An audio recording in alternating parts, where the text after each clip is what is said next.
नमस्कार दोस्तों, स्वागत है आपका मेरे चैनल कॉमिक्स लाइफ में। शुरू करते हैं राज कॉमिक्स की एक और मज़ेदार कॉमिक्स, खूनी मूर्ति का रहस्य। खूनी मूर्ति का रहस्य।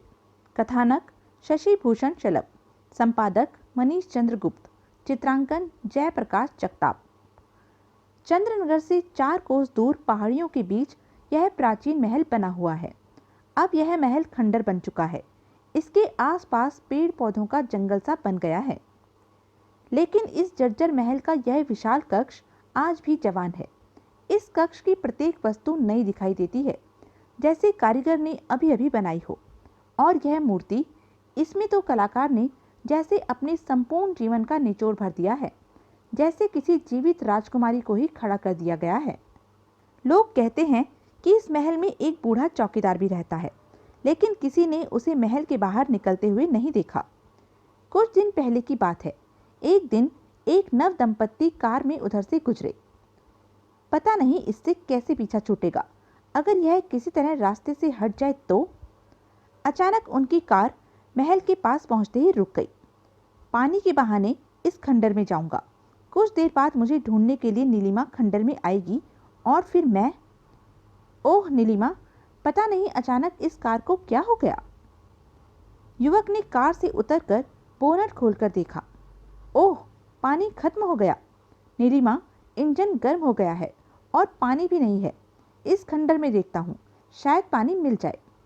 दिनेश, जल्दी लौट कर आना। इस घने जंगल में मुझे तो बहुत डर लग रहा है। दिनेश एक डिब्बा लेकर पानी के बहाने चल दिया और खंडर रूपी महल में प्रविष्ट हो गया। दिनेश बहुत देर तक नहीं लौटा तो नीलिमा बेचैन हो उठी। ओह, इतनी देर हो गई, वह अभी तक पानी लेकर नहीं आए। क्या हुआ? मुझे चलकर देखना चाहिए। वह कार से बाहर निकली और महल की तरफ बढ़ने लगी। उफ, कितना भयावह वातावरण है। मुझे भी दिनेश के साथ ही जाना चाहिए था। नीलिमा दिनेश को खोजती हुई महल के बरामदे में पहुंची। यहाँ तो कहीं दिखाई नहीं दे रहे। शायद पानी लेने अंदर गए होंगे। इधर उधर देखती हुई नीलिमा एक विशाल कक्ष में पहुंची। तभी एक परछाई उस पर झपटी और नीलिमा की चीख ने वातावरण को और भी भयानक बना दिया। इस खंडर में किसी को पता भी नहीं चलेगा कि नीलिमा मौत की गहरी नींद सो चुकी है। अब मैं रेखा से विवाह करूंगा। उसकी लाखों की संपत्ति मेरी होगी। नीलिमा की हत्या करके दिनेश वहां से लौट नहीं चाहता था कि उसकी दृष्टि मूर्ति पर पड़ी। ओह, कितनी खूबसूरत है। अरे, यह तो हिल भी रही है। कहीं मेरी आंखें धोखा तो नहीं खा रही। मैं जीवित हूँ परदेसी, मेरे पास आओ। कब से मैं तुम्हारी प्रतीक्षा कर रही थी। तुम इस खंडर में अकेली। अकेली कहाँ हूँ, कोई ना कोई आ ही जाता है। मूर्ति की बाहों में जाते ही दिनेश की चीख गूंज उठी। आह! तभी बूढ़े चौकीदार ने वहां आकर देखा। ओह, यह भी मर गया। कोई दुष्ट नहीं बचेगा। कुछ दिनों बाद बंबई के एक कॉलेज के लड़के लड़कियों का एक दल चंद्रनगर की पहाड़ियों में घूमने के लिए आया। उस दल में एक धनी परिवार की लड़की थी, रश्मि। कॉलेज का हर लड़का रश्मि पर मरता था, लेकिन वह सिर्फ सुनील से ही प्यार करती थी। उधर कैंप में, अरे, खाने का समय हो गया और अभी तक उस शहजादी का कुछ पता नहीं। पता भी कैसे होगा, शहजादी अपने गुलफाम की बाहों में कहीं। चल हट, तुझे तो हर समय मजाक सूझता है। तभी एक लड़का गुलशन वहां आया। मैं मजाक नहीं कर रही। विश्वास ना हो तो गुलशन से पूछ लो, यह भी रश्मि को ढूंढ रहा होगा। गुलशन, तुमने रश्मि को कहीं देखा है? क्या रश्मि तुम्हारे साथ नहीं है? रश्मि यहाँ नहीं है तो अवश्य सुनील के साथ कहीं गई होगी। और वह बाहर चला गया। उधर रश्मि और सुनील जंगल में घूम रहे थे।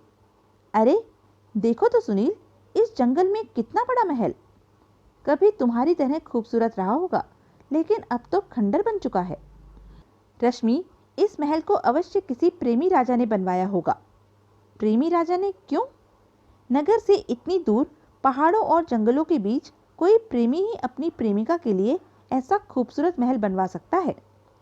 महल तक पहुंचते हुए दोनों थक गए थे। मैं तो बहुत थक गई हूँ।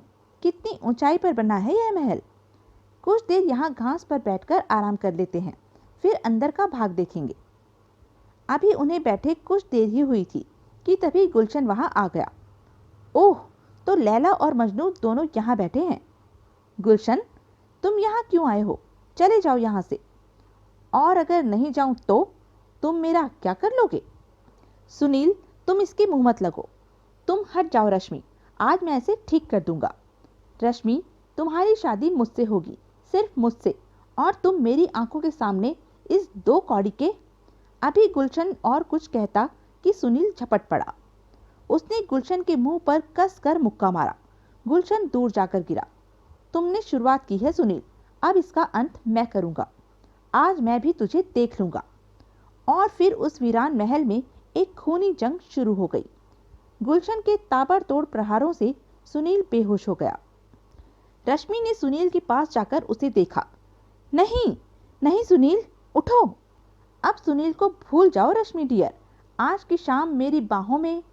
मुझे छोड़ दो गुलशन। नहीं नहीं। गुलशन ने रश्मि को अपनी बाहों में कस लिया। आज मैं तुम्हें नहीं छोड़ूंगा, फिर कभी तुम सुनील के साथ। नहीं नहीं, मुझे छोड़ दो। रश्मि गुलशन को धक्का देकर महल की ओर दौड़ी। कुत्ते, कमीने। रश्मि भागते हुए उस विशाल कक्ष में पहुंची और एक अलमारी के पीछे छिप गई। कुछ देर बाद रश्मि को ढूंढते हुए गुलशन उसी कक्ष में पहुंचा। कहाँ छिप गई? यहाँ पे दिखाई नहीं दे रही। यह मूर्ति बहुत खूबसूरत है, ऐसा लगता है कोई खूबसूरत परी खड़ी है, उसकी बाहों में मुझे बुला रही है। गुलशन के देखते देखते मूर्ति राजकुमारी में परिवर्तित हो गई। अरे, यह तो मुस्कुरा रही है। ओह, यह मूर्ति नहीं, सचमुच कोई राजकुमारी है। मेरे पास आओ मेरे सपने के राजकुमार, मैं कब से तुम्हारी प्रतीक्षा कर रही थी। आओ ना। तुम कौन हो इस महल में? यह सब मत पूछो, मेरे पास आओ, मेरी बाहों में। और जब राजकुमारी ने गुलशन को बाहों में पकड़ा तो नहीं नहीं, मुझे छोड़ दो। आह नहीं। गुलशन मर चुका था। अलमारी के पीछे से निकलकर रश्मि ने देखा। ओह नहीं नहीं। और रश्मि चीखती हुई बाहर की ओर दौड़ी। बरामदे में उसे सुनील आता हुआ दिखाई दिया। सुनील, सुनील, उस मूर्ति ने गुलशन को मार दिया। क्या कह रही हो रश्मि? कोई मूर्ति भी किसी की हत्या कर सकती है? सुनील, मैं सच कह रही हूँ, मैंने अपनी आंखों से उसे गुलशन को मारते देखा है। तुम पागल तो नहीं हो गई हो? मूर्ति ने हत्या? चलो, मुझे वहां ले चलो। और रश्मि सुनील को साथ लेकर उस विशाल कक्ष में पहुंची। वह देखो सुनील, उधर मूर्ति की बाहों में गुलशन की लाश। गुलशन की हत्या इस मूर्ति ने की है। यह कैसे संभव है? मैं देखता हूँ। रश्मि ने सुनील का हाथ पकड़कर रोक लिया। नहीं नहीं, मैं तुम्हें उसके पास नहीं जाने दूंगी। मैंने अपनी आंखों से देखा है, इस मूर्ति में किसी की आत्मा है। रश्मि, मैं आत्मा वात्मा को नहीं मानता, तुम मुझे देखने दो। नहीं सुनील, तुम्हें मेरी कसम है, चलो यहाँ से। दोनों उस कक्ष से बाहर निकले तो उन्होंने बूढ़े चौकीदार को दरवाजे पर खड़ा देखा। तुम दोनों यहाँ क्यों आए हो? बाबा, उस कमरे में मूर्ति ने एक आदमी को मार दिया। भाग जाओ यहाँ से, नहीं तो वह तुम्हें भी मार देगी। मुझे तो यह कोई पागल दिखाई देता है। सुनील, यहाँ ठहरना ठीक नहीं, यहाँ भूत प्रेतों का वास है। दोनों महल से निकलकर कैंप की ओर चल दिए। कैंप में पहुंचकर सुनील ने इंचार्ज को सारी कहानी सुना दी। सर, गुलशन की हत्या हो गई, उस महल में एक मूर्ति ने उसे मार दिया। क्या कह रहे हो? भला कोई मूर्ति किसी की हत्या कर सकती है? सर, मैंने अपनी आंखों से देखा है, मूर्ति में कोई आत्मा छिपी है। कहीं इन दोनों ने मिलकर गुलशन की हत्या तो नहीं कर दी और अब अपने को बचाने के लिए। मैं और रश्मि वहां घूमने गए थे, पीछे से गुलशन भी वहां पहुंच गया। सुनील, मुझे तुम्हारी बातों पर विश्वास नहीं होता। गुलशन की हत्या हुई है तो तुम्हें मेरे साथ पुलिस स्टेशन चलना होगा। मैं सच कह रहा हूं सर। सुनील, रश्मि और कैंप इंचार्ज चंदन नगर के पुलिस स्टेशन में पहुंचे। इंस्पेक्टर साहब, जब मैं रश्मि के साथ उस कमरे में गया तो सचमुच गुलशन की लाश वहां पड़ी थी। मिस्टर सुनील, इस बात पर कोई विश्वास नहीं कर सकता। मुझे इसमें तुम्हारी कोई चाल दिखाई देती है। इंस्पेक्टर साहब, मैं आपको विश्वास दिलाती हूँ, मैंने अपनी आंखों से उस मूर्ति को हत्या करते देखा है। पुलिस को कहानी नहीं, सबूत चाहिए। तुम मूर्ति की हत्या करने का कोई सबूत दे सकती हो? रश्मि निरुत्तर हो गई। पहले हम महल में चलकर लाश को देखेंगे, फिर कुछ फैसला करेंगे। सुनील, तुम हमारे साथ चलोगे। पुलिस जीप में सब महल की ओर चल पड़े। महल के गलियारे में चलकर वे मूर्ति वाले कक्ष में पहुंचे। वह देखिए, इस मूर्ति ने गुलशन की हत्या की है, लेकिन उसकी लाश कहाँ गई? सुनील, अब तुम यह भी कहोगे कि इस मूर्ति ने उसकी लाश को भी गायब कर दिया। ऐसा लगता है कि किसी ने लाश को घसीटकर यहाँ से हटाया है। खून के निशान। इंस्पेक्टर, लाश यहीं आसपास ही होनी चाहिए। मेरी तो कुछ समझ में नहीं आ रहा। सब लोग लाश घसीटने के निशानों के पीछे चलते गए। एक कमरे के दरवाजे के पास लाश दिखाई दी। यह देखो इंस्पेक्टर, लाश यहाँ है। ओमवीर, लाश को जीप में रखवा कर ले चलो, इसका पोस्टमार्टम कराना होगा। उधर कैंप में, रश्मि, तूने कुछ सुना? इंस्पेक्टर सुनील को हत्या के आरोप में गिरफ्तार करना चाहता है। नहीं नहीं, ऐसा नहीं हो सकता। मैं उस बूढ़े चौकीदार को बुलाकर लाऊंगी, वह गवाही देगा। दूसरे दिन रश्मि फिर उस महल में पहुंची। वह बहुत देर तक बूढ़े को ढूंढती रही। पता नहीं वह बूढ़ा कहाँ चला गया। उस कमरे में चलकर देखती हूँ, शायद कोई सबूत मिल जाए। मूर्ति वाले कक्ष में पहुंचकर, मूर्ति सचमुच बहुत सुंदर है, इसलिए हर कोई इसके पास आता होगा। फिर कहीं यह मूर्ति मुझे भी। अभी रश्मि वहां से लौटना चाहती थी कि किसी ने उसके कंधे पर हाथ रखा। भयभीत हुई रश्मि ने मुड़कर देखा।